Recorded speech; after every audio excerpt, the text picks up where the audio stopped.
everyone, it's nice to be back taking a closer look at some NECA action figures because it's been quite a while. And today I'm going to be taking a look at the deluxe battle damaged Robocop with chair. Last year, NECA decided to revisit the Robocop license and reproduce some of their very successful Robocop action figures from their Robocop line.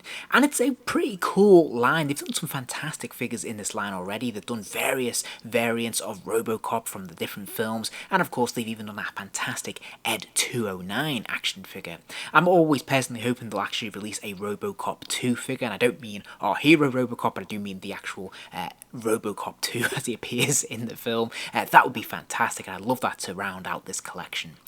Now, sadly, first time around, I missed out on the battle damaged Robocop figure, and I'm really glad that they've done this reissue as a deluxe souped up version, because he comes with some brand new exclusive pieces which make this really worthwhile. So let's start off by taking a look at this packaging. This is kind of unusual for NECA, especially for the Robocop line. It is obviously an oblong box. It is mostly window display, but what a display, because of course we can see the action figure in there. We can see all the various bits and pieces, including that chair, but behind the chair there's this fantastic diorama piece as well, which we'll take a closer look at in a moment. We also have the Robocop font there down the side, which looks really cool and really stands out. That shade of blue is very effective. I like that. And then, of course, we have the Omni Consumer Products logo and wording across the bottom of the packaging. So I think this looks really, really cool. This is very displayable in its own right and looks pretty cool. And if we look at the side panel, again, we have another mini window display, which is quite cool. I really quite like this mesh effect that they've gone for, so you can kind of see through. But again, it's very much in the style and the design and the aesthetic of the Robocop world. So I think this looks really, really cool on display. And finally, if we look at the reverse of the packaging, we can see these fantastic images. NECA have always been really, really good at taking these stylistic photos of their action figures in action, and these look tremendous. And there's absolutely no text on this whatsoever, so this looks tremendous. You can put this on display and it's going to look absolutely fantastic. I mentioned that inside the packaging we have a diorama piece. I love this interior card piece. This is brilliant. This is obviously taken from the end of the first Robocop film, where they're looking out through the window there and he's having that climatic battle with Ed 209. This looks absolutely really, really cool. I really love that they decided to go with this, and of course you can stick your Robocop in there, maybe squeeze your Ed 209 in two, and you've got a mini diorama piece, which is lovely stuff. By now you're probably familiar with the Robocop mold. There's nothing really new here, but it's all about the paint apps with this guy. I think it looks absolutely fantastic. From what I can tell, there's nothing really new about this sculpt or the paint apps from the original release, but that's no bad thing because you can't really argue with perfection. I love this sculpt and I love the paint apps. I love how they've taken that base colouring there. They've added the little bits of purple that we see in the film, that creating that sort of oily effect, which is so good. It's got that wonderful metallic effect, and then of course they've added the dares and the battle damage on top of that. So the sculpting is brilliant. I love all the detailing and the damage to the visor in particular, of course to his arm, his upper shoulder there, his chest plate. You can really see where he's been gone through the mill here. And then of course they've added the paint apps and really capitalised on every dent and groove. I think this just looks absolutely tremendous.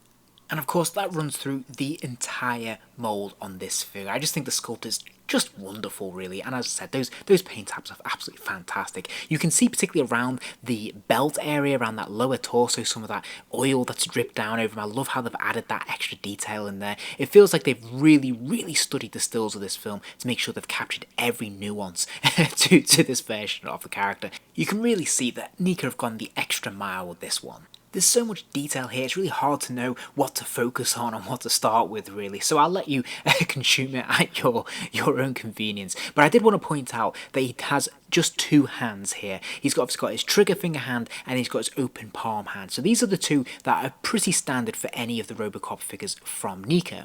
Now he does come with an extra hand, which we'll take a look at a little bit later on. But again, as we look down this figure, we look down his legs here, we can see that no stone has been left unturned.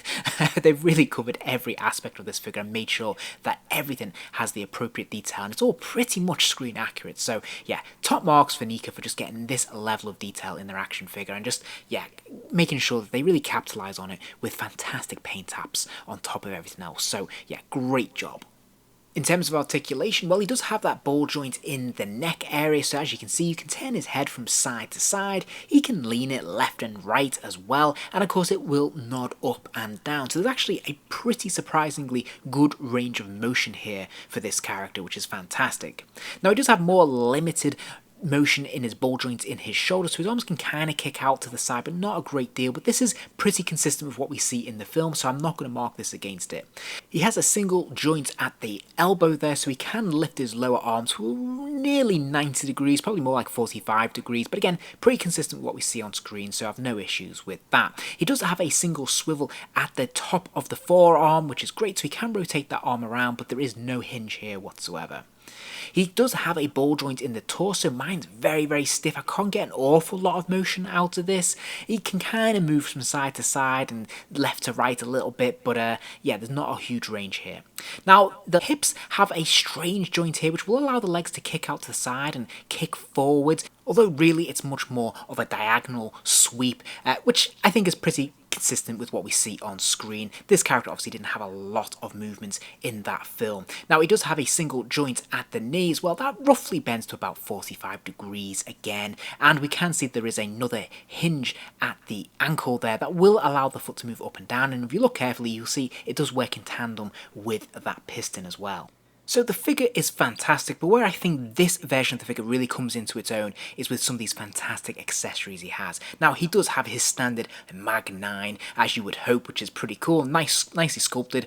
He also has a blast effect for that, like the smoke coming out of it, which is a really cool effect.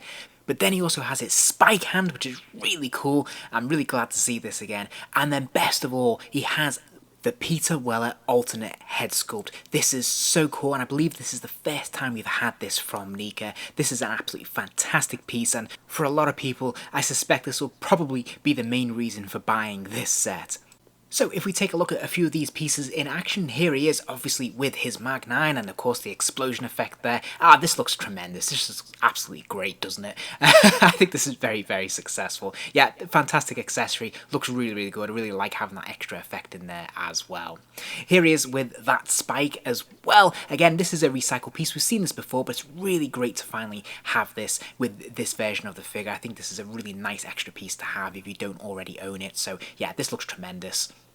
And then crucially, here he is with the Peter Weller sculpt. I love this alternate head. I think they've done a tremendous job. The likeness is, yeah, pretty much spot on. I can't really fault this. I love the amount of detail in the sculpt, the individual scars and the lines on his face. Like, it's so detailed. This is fantastically done. And then, of course, the paint apps as well are wonderful. They've really capitalised on all of that wonderful sculpting. They've got the blue of the eyes just right. The individual bit of skin tone is just different colours in different places. It just looks perfect. So absolutely tremendous here. And then of course we have some of the robotics at the back of the skull there as well, which look amazing. So yeah, this is a fantastic piece.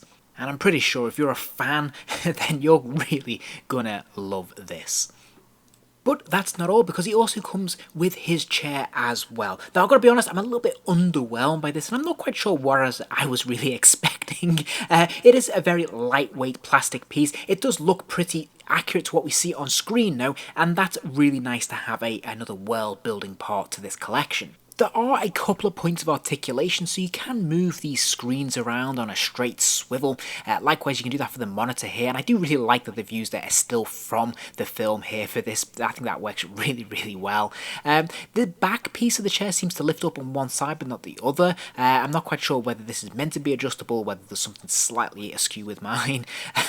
There's some nice details on this device, all in all. There's some nice buttons in there. I think it's very accurately reproduced, and there's some loose wires hanging around that plug into different parts of the chair, which look pretty cool. Now on the base there are 4 wheels, 3 of which actually work. One is just a molded wheel, it doesn't move. I'm not quite sure why, maybe it's to hold it in place. So it will scoot around from place to place. Mine's a little bit lopsided though, so it's not, you have to have an uneven surface for this to kind of balance. That might just be mine, but hey, thought I should mention it. Of course, you can fit your Robocop into this chair. Now, it's not an easy fit and it doesn't feel very natural. I've got to be honest, it doesn't look that successful, and I have tried experimenting with it. No matter what I do, it always seems a little bit clunky. It doesn't look like it's quite right, and a lot of that has to do with the articulation on this figure, the way the joints work. But if you look at the torso and if you persevere, then you can get some pretty cool looks out of this. I think for me the major problem is around the legs and the feet in particular. They don't ever really rest on the floor or on the footrest that we have there, which is a bit disappointing. And it, as I said, it just looks a little bit clunky somehow, whatever you do with it. But as I said, persevere with it and you can still get some pretty cool looks with it, especially if you go in close with your camera, especially around the torso area. Then this looks pretty effective. So all in all, this is a really nice extra piece to have. As I said, I'm not entirely convinced it's very successful in truth, and it's a little bit underwhelming in the flesh, but that said, it's still a really nice world-building element to have. So, final thoughts, is this figure worth picking up? Well, if you don't own a Robocop, then absolutely yes, you should rush out and get this version because this is pretty nice. If you own a Robocop but don't have the battle damage version like myself, then again, your quid's in because this is a really genuinely worthwhile variant to have in your collection. This is very, very different from the standard polished release, and it's absolutely worth it for that Peter Weller head.